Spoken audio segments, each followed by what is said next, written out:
Hey my friends, Mike Shreve here. I am out in my afternoon run, but before I go for a run, I want to hang out with you guys for a second. I want to share with you a very quick tool that I use. It's actually a book. It's called The Magic of Thinking Big by David Schwartz.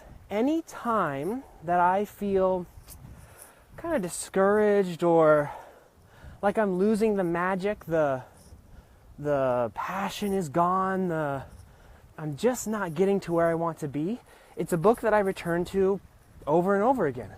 So again, it's called The Magic of Thinking Big by David Schwartz. I want to give you 3 things from that book, as soon as I catch my breath. 3 things from that book that really, really help me to get back on track and to achieve what I want to achieve. So here it is. The first thing that David talks about is something called stickability. What I see when I'm working with a lot of freelancers, helping them make that transition, even when I am working with clients, is the monkey mind. So those of you who do meditation, I'm a big fan of meditation. I follow John Kabat-Zinn and his work through the Stanford Pain Management Center and all that kind of stuff. I'm more of like sort of mindfulness meditation versus transcendental. Anyways, there's this concept in meditation called the monkey mind. And I think you've probably experienced this. It's when you struggle to focus, when things get difficult, you're jumping from thing to thing. It's really hard. Maybe other people even notice it and they call you out on it. They say, hey, you need to stick something and follow through and these sorts of things. David talks about in this book the power of stickability. The power that comes from being able to stick with a thing and do it until it works, not if it works. So a lot of times when people are first starting their freelancing career, they're trying to get clients, they're trying to sell their service, they're trying to be profitable, they're trying to raise their price. They try something once, and if it doesn't work right away, which I'm going to be honest with you guys, most things don't work right away, right? Most things that are worth anything take a couple tries. So they try something, it doesn't work, and then they say, this method must be broken. Or worse, they say, I'm broken because this method didn't work. The thing is that if you've ever read the book Mastery by Robert Greene, another one of my absolute favorites, if you're familiar with the sort of popularized 10,000 hour rule, etc., although there has been some recent research on the 10,000 hour rule, and it turns out that deliberate practice is more important than just time invested in something. Anyways, you'll find that the people who are, air quotes, successful, or the people who achieve what they set out to achieve, whatever that is. Maybe it's a lifestyle, maybe it's an artistic level skill ability. It turns out that what they have is an undeniable ability to say no to distractions because they stick with something until it works, not if it works. I am right now in one of my businesses practicing the art of stickability. And let me tell you, stickability is a skill that you practice when things aren't great. Okay, so it's easy to stick with something when things are easy. It's difficult when things aren't easy.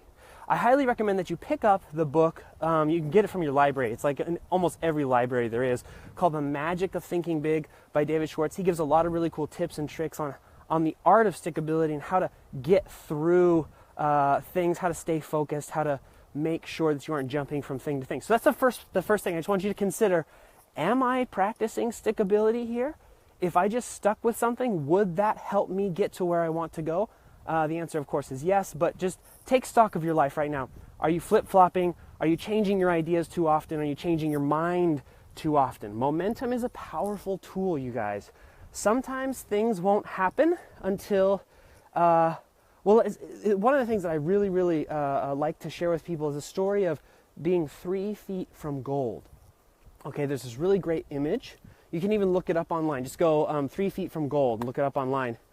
There's an image of a guy digging for gold, and he's made his like line down, and he's going over now, and he's trying to find it, and then he stops, and he turns away. But in the image, you can see that he's literally like 3 or 4 strokes away from finding that piece of gold that he was looking for. And I think a lot of us, I mean, it's crazy if you really sit and think about how many people in this world are essentially hiding their own light from the world because they turn around 3 feet from gold. If they had just pushed a little bit more, if they had just gone to 3 more auditions where they have gotten the part that launched their career, and if they had just talked to 3 more potential prospects to land a client, if they had just written 3 more bad books, would that 4th book have been the one that takes off? It's crazy to me to think about how many people are underserving the world because they just flip-flop and they turn back before they hit gold. So stickability is number 1. Number 2, and I really, really like this one, is you have to sell yourself to yourself. So I think that most people are unfairly critical of themselves to the point where they are more critical of themselves than other people are of them. Okay? So basically, if you are your worst critic, okay, that act is keeping you from being able to think big. Now, who cares about thinking big? What's the benefit of thinking big? It's this simple. You can only achieve what you envision yourself able to achieve. Now, I'm not trying to get like self-helpy here. It's really this simple. An investor, a real estate investor, will not begin a build, a multi-million-dollar project, until an architect has given him or her plans that they can visually see what it is they're going to build, right? So what that means is when we are considering investing our time, the most precious resource of all, you guys, you can get more money, you cannot get more time, full stop. Before we are able to invest that wisely, before we're able to get results, thinking big is what allows us to be smart about where we invest that most precious resource. If we say to ourselves, consider this, if we say to ourselves, I'm going to hold myself back because I haven't sold myself on myself, and I'm going to say, you know what, probably the best I can do is like, I don't know, I'll get a client. I'll keep my job. I really want to quit it, but I'm not going to be able to quit. I'm just going to get a client and that's it. And that's going to be the best I can do. And I'll be happy if they pay me anything. I don't care if they underpay me. All of those things, right? That sort of negative self-talk. I'm not really worthy of the money. If that's the plan that you receive as the investor and you okay that plan and you then invest your time into that plan, you have invested your most precious resource into a bad plan. It's like if a developer got really terrible plans, let's go this way, terrible plans from an architect, and they went and like they knew like this is not the best use of our money, this is not the best use of our time, and then they went ahead and invested anyways and built it for whatever reason, you would say to that developer, you're really bad at this, right? Like, you should not be doing that anymore. The bank's not gonna loan you money anymore. The funny thing about life, though, is that we are the bank of our time. Okay, we're in control of our time, of that resource. We're the decision-making committee and everything. So that's why it's so important to sell yourself on yourself, to actively work at overcoming negative self-talk. Go online, tons of amazing videos on how to overcome self-talk. I'm simply urging you to go do it, to go start researching, to put time and effort into figuring out how you can convince yourself that you actually are awesome. Because when you do that, you're going to show up to your own little mini investment meeting in the mind, and you're going to come with a pretty dang cool plan that you can invest your most precious resource, which is time, into. So you got to sell yourself on yourself. This is, for those of you just joining, this is from the book, The Magic of Thinking Big by David Schwartz. These are just some of my favorite points from that. The third point that I want to talk about, which is also from this book and is a tool for actually like overcoming negative self-talk and overcoming self-doubt and helping you to think bigger thoughts, is David says, let me see if I can get it correctly. Action eliminates fear. Inaction encourages fear. So for example, let's say that you're trying to figure out Facebook ads. Let's say that the idea of Facebook ads makes you insane. Like it literally makes you angry. Okay, like thinking about how am I going to figure this out? And if I do figure it out, it's just going to take all my money and whatever you have in your head about, let's say, Facebook ads, for example.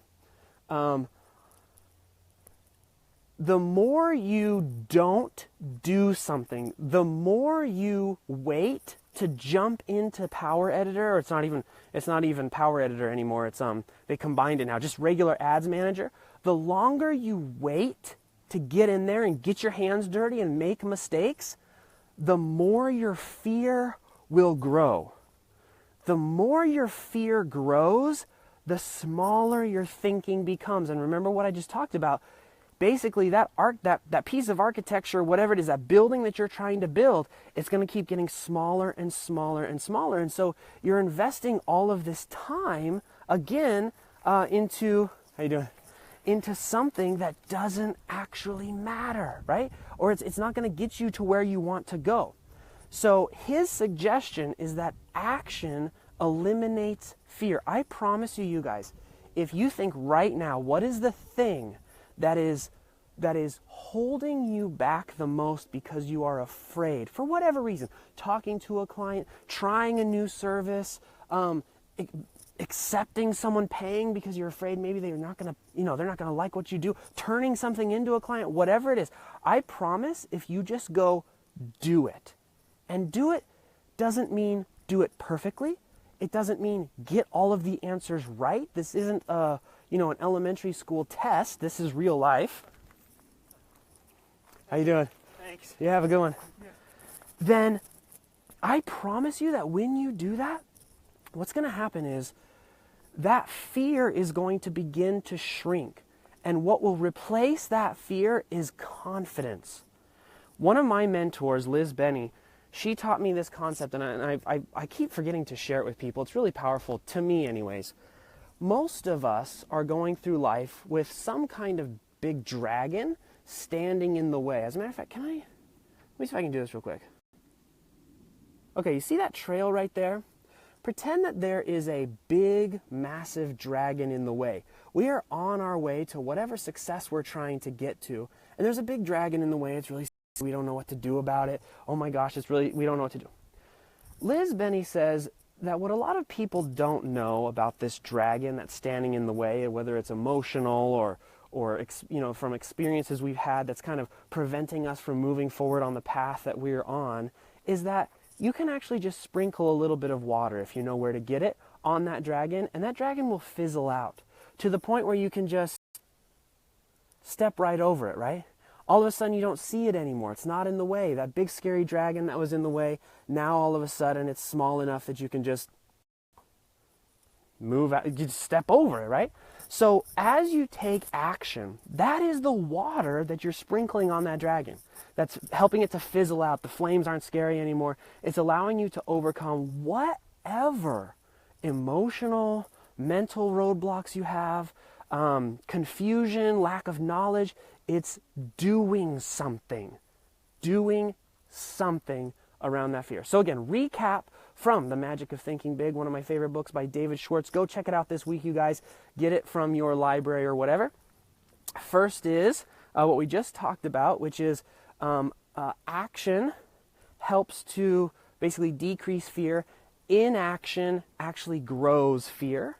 And when you take action, what will happen is you will you're better able to sell yourself on yourself, because what happens is confidence replaces fear.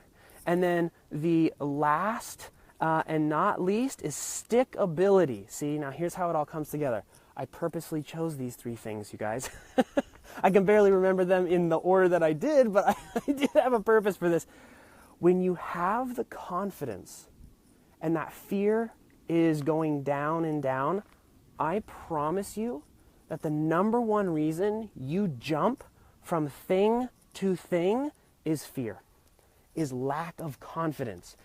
Specifically, the lack of confidence you have in whether a thing is going to pay out or not. So, see how these are all connected? By doing something, you're better able to sell yourself on yourself, which allows you to have confidence. When you have the confidence, you are then able to stick with the plan, because the confidence starts to become the confidence of the plan, the confidence of, I can do this. I don't need to go find 10 other things and start from scratch over and over and over again. I can do this until I get the result I want. I am 100% capable of doing that. Okay, my friends, it's a very, very good book, The Magic of Thinking Big by David Schwartz. It's an old-timey book, like, I want to say 30s or 40s or something. So there's definitely some stuff in there you're like, yeah, we know that's not true anymore, but there's some really good core fundamentals in that book. I highly recommend that you go check it out. I hope you'll have a wonderful rest of your day. Let's see, who did I see on here? I saw Ross, Mary, Sarah. Hey guys, how you doing? Thanks for hanging out with me on these walks. This is my afternoon walk. As soon as I close this off, I'll see Marissa. Marissa says, it's like this talk was made just for me. Get out of my head, Mike. Someday I'll reveal the book that taught me how to... No, just kidding. I don't know what I'm talking about. Anyways, yeah, that's funny. Thank you guys for joining me on these walks. We have a lot of fun. As soon as I hang up on this one, I'm going to go for my afternoon run and then have a good rest of the evening. I hope you guys enjoy yourselves as well. Take heart in what we talked about. There's some real golden nuggets in there. All right, my friends, I will talk to you later. Bye-bye.